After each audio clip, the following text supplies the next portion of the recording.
Hello friends, welcome to Poorna's world. నేను మీ అన్నపూర్ణ. శ్రీరామనవమి రోజున రాముని కళ్యాణానికి ముందు సీతారాములను విడిది నుంచి కోలాటంతో తీసుకొని వచ్చి పెళ్లిపీటలపై కూర్చోబెట్టి పెళ్లి జరుగుతుండగా యువతులందరూ చక్కగా పట్టు వస్త్రాలు ధరించి నగలు అలంకరించుకొని ఆ రామచంద్రుని ముందు లయబద్ధంగా ఎంత అందంగా కోలాటం వేశారో మీరు కూడా కనుల విందుగా చూద్దురు కానీ తరలిరండి కోలాటం చూడటానికి. సీతారాముల కళ్యాణ ఉత్సవాలలో ప్రత్యేక స్థానం కలిగిన చైతన్యవంతము భక్తి కళారూపమైన సంప్రదాయ నృత్యం కోలాటం. కర్రలతో ప్రదర్శించే ఈ నృత్యం భక్తికి మన సాంప్రదాయానికి అద్దం పడుతూ ఐక్యతని మరియు ఆనందాన్ని పెంపొందిస్తుంది. కోలాటం యొక్క అందమైన లయలను ఆస్వాదిద్దాం రండి.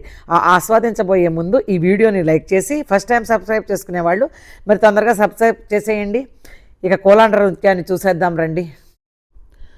ఉగాది నుంచి 9 రోజులు అతివలందరూ ప్రతిరోజు రోజుకొకరి ఇంటి దగ్గర సుందరకాండ పారాయణం చేస్తూ శ్రీరామనవమి రోజున ఆ రామచంద్రుని ముందు ఎంత చక్కగా సుందరకాండ పారాయణం చేస్తున్నారో అది కూడా చూసేద్దాం రండి.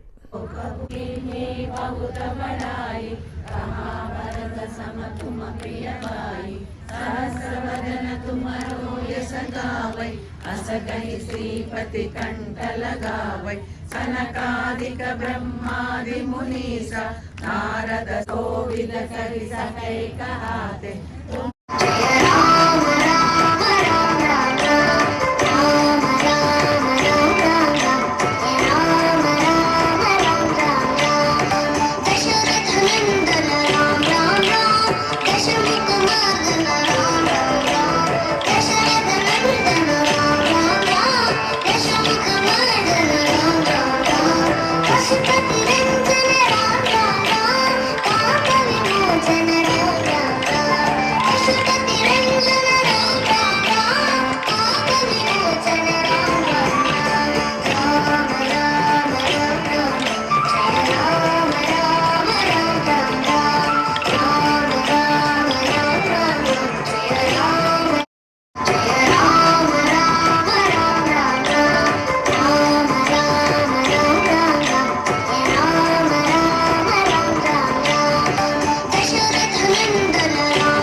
మరి ఈ వీడియో మీకు నచ్చినట్లయితే లైక్ చేయండి, మీ ఫ్రెండ్స్కి రిలేటివ్స్కి షేర్ చేయండి, సబ్స్క్రైబ్ చేయటం మాత్రం మర్చిపోకండి. Thanks for watching. బాయ్.